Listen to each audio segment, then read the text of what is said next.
Danes v Pomurskem dnevniku Muraši zaključili priprave v Turčiji. Soboška občina z novimi ukrepi. Za Murine blagovne znamke ni interesa. Dimniški požari zaradi neustrezne zakonodaje. Vreme jutri precej jasno.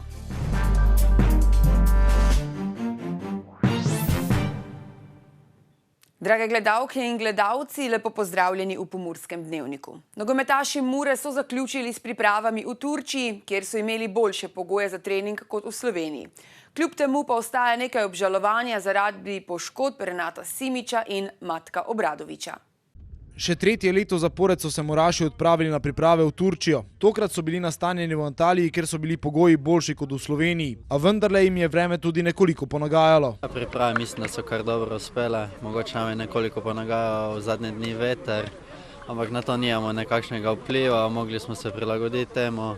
Tudi igrišča mogoče niso bila najboljše pripravljena, ampak kljub temu mislim, da smo dobro delali priprave, se spoznali in naredili ta finiš, da se pripravimo na prvenstvo. S Karničnikom smo se pogovarjali po koncu tekme z armenskim prvoligašem SC Noa. Desni bočni igralec se je ozrl na vse 4 tekme odigrane v Turčiji. Mislim, da ta tekma danes in včeraj smo bili nekoliko zadržani oziroma tudi mogoče malo težke noge. Ampak moramo iti čez to in prvi dve tekmi pa mislim kar zadovoljivi, tudi zmaga proti Vardarju. Na koncu smo imeli tudi šanse tam proti prvi ruski ligi, smo pokazali, da zmoremo in mislim, da kar dobro. Naprej omenjeni tekmi je nekaj več minut dobil tudi Andrija Filipović, ki je eden od 5 novincev v taboru Mure. Seveda, da se počutim malo utrujeno, ker rabim tudi čas, da pridem v ekipo, tudi minute rabim, tako da danes je bilo kar v redu in bom hitro spreman za nadaljevanje. Priprave v Turčiji so služile tudi temu, da se ekipa še nekoliko bolj poveže. Smo se spoznali, pač te novi igralci, sicer so se Simica žalost poškodoval, ostali pa so se dobro klopili, spoznavamo njihove lastnosti, v čem so najboljši in da se prilagodimo na to.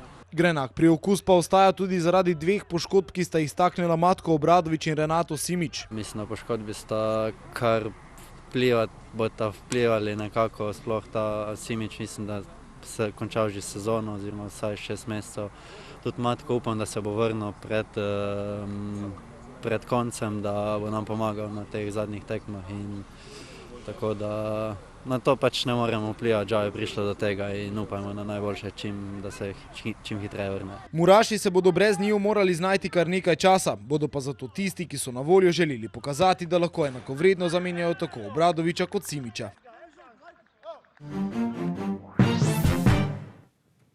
Soboška občina z novim ukrepom nad problematiko škodljivih delcev. 2 merilnima napravama dodali nove naprave, ob tem pa uvajajo tudi samodejno obveščanje občanov o povišanih vrednostih škodljivih delcev. Prašni delci v zraku, ki jih poznamo kot PM10 delce, so večja grožnja, kot se zdi na prvi pogled. Med mesti, kjer je onesnaženost z omenjenimi delci velika, je tudi Murska Sobota. Zato so se na občini odločili za ukrepe, ki jih bodo izvajali v skladu s sprejeto celostno prometno strategijo, usmerjeno v izboljšanje urbane mobilnosti in posledično izboljšanje kakovosti zraka. Trenutno so na območju mestne občine Murska Sobota postavljeni 3 senzorji, in sicer v naselju Rakičan, na Cankarjevi ulici v Murski Soboti in na Bakovski ulici.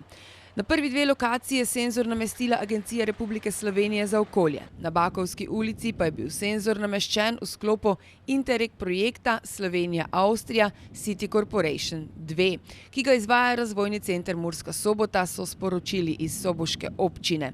V sklopu omenjenega projekta pa je bila vzpostavljena tudi nova Smart City platforma, ki omogoča analitično spremljanje podatkov ter razvoj aplikacij za občane. Ta na podlagi podatkov senzorjev na 2 lokacijah, in sicer na Cankarjevi in Bakovski ulici, omogoča samodejno obveščanje prebivalcev o povišanih vrednostih PM10 delcev. V kratkem pa naj bi začel delovati tudi novi sistem senzorjev. O stanju zraka bodo obveščeni vsi vrtci in osnovne šole ter dom za starejše. V prvi fazi pa naj bi obveščanje potekalo preko elektronske pošte. Prebivalci občine bodo lahko vrednosti preverili tudi na spletni strani soboške občine, kjer bo preko infografike prikazan semafor, ki bo v realnem času prikazal vrednosti delcev PM10. Za 3 Murine blagovne znamke, za katere je stečajni upravitelj družbe Arum Igor Bončina zbiral zavezujoče ponudbe do konca prejšnjega tedna, še vedno ni kupca. Tako kot prvič se tudi tokrat zanje ni zanimal nihče. Predlog za novo zbiranje ponudb, kjer bo cena znižana za 20%, pa bo Bončina vložil na sodišče še ta teden.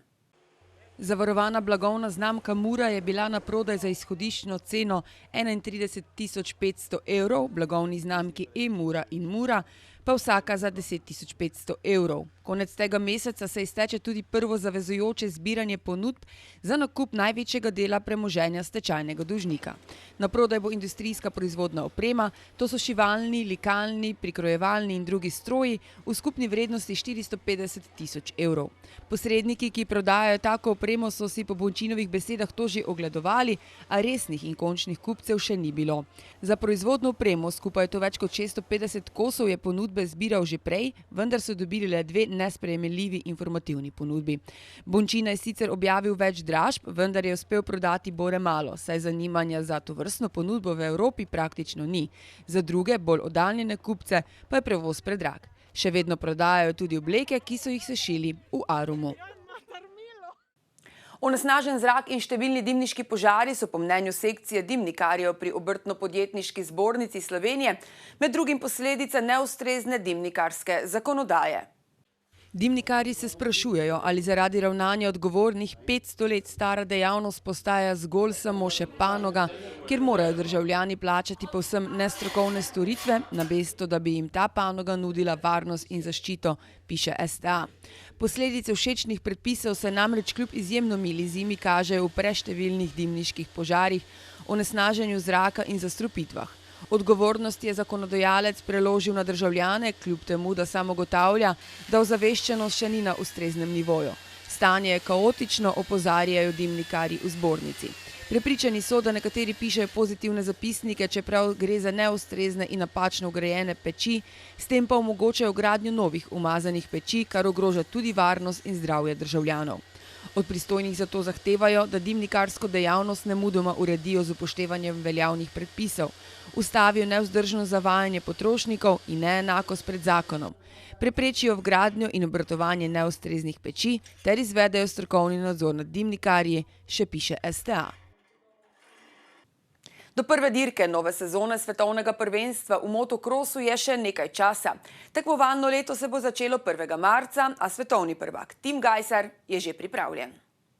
Tim Gajser je razgrnil svoje načrte in pričakovanja v prihajajoči sezoni, pa ima samo en cilj – ubraniti naslov najboljšega v elitnem razredu MXGP. Sezona se je že začela in sem zelo zadovoljen. Takšnega začetka še nisem imel, vedno sem se lovil na pripravljalnih tekmah. Honda je pripravila res dober motor, prvi pokazatelji so res dobri, je na novinarski konferenci krovne zveze AMZS dejal najboljši slovenski dirkač. Letos ima novega sotekmovalca, s katerim sta se v pripravljalnem obdobju izkazala za zelo močno navezo. Gajser pravi, da je Evans vrhunski voznik, kar je pokazal že MX2. Sezona se bo začela 1. marca s tekmo v Veliki Britaniji. Na koledarju svetovnega prvenstva je 20 dirk. Gajser pravi, da bo sezona zelo naporna, saj jih čaka veliko tekem.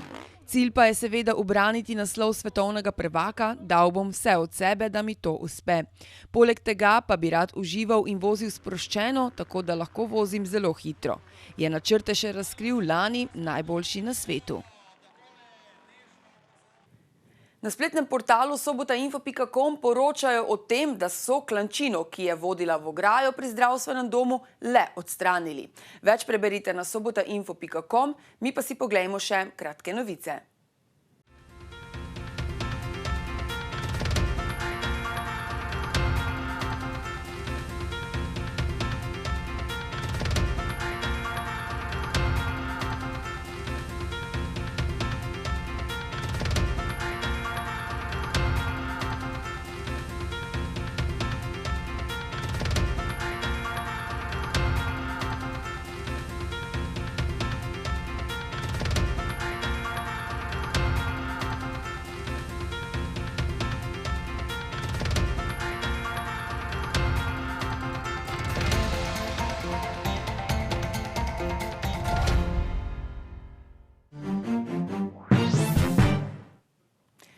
Jutri zjutraj se bo zjasnilo, po nekaterih nižinah bo sprva možna megla, čez dan bo precej jasno. Kakšno vreme nas čaka čez vikend, pa v nadaljevanju. Danes smo imeli jasen dan s temperaturami okrog 9 stopinj Celzija. Opoldne ste v Krinskem parku Goričko namerili 5 stopinj, v Murski Soboti, Lendavi in Radencih pa stopinjo več. Jutri zjutraj se bo zjasnilo, po nekaterih nižinah bo sprva možna megla. Čez dan bo precej jasno. Popoldne bo zapihal severni veter. Najnižje jutranje temperature bodo v Murski Soboti in Mariboru okoli 3 stopinj, čez dan pa bodo termometri v Murski Soboti in Mariboru pokazali 13 stopinj Celzija. V soboto bo sončno, na severovzhodu bo občasno nekaj oblačnosti. Tudi v nedeljo bo večinoma sončno. Popoldne bo zapihal jugozahodnik, ponekod na zahodu se bo pooblačilo. Temperature v naših krajih se bodo dopoldan gibale od -2 do 2, dnevne pa med 11 in 16 stopinjami Celzija. Toliko smo vam pripravili za danes, z nami bodite tudi jutri, ko bo z vami Smiljan Kuhar. Nasvidenje.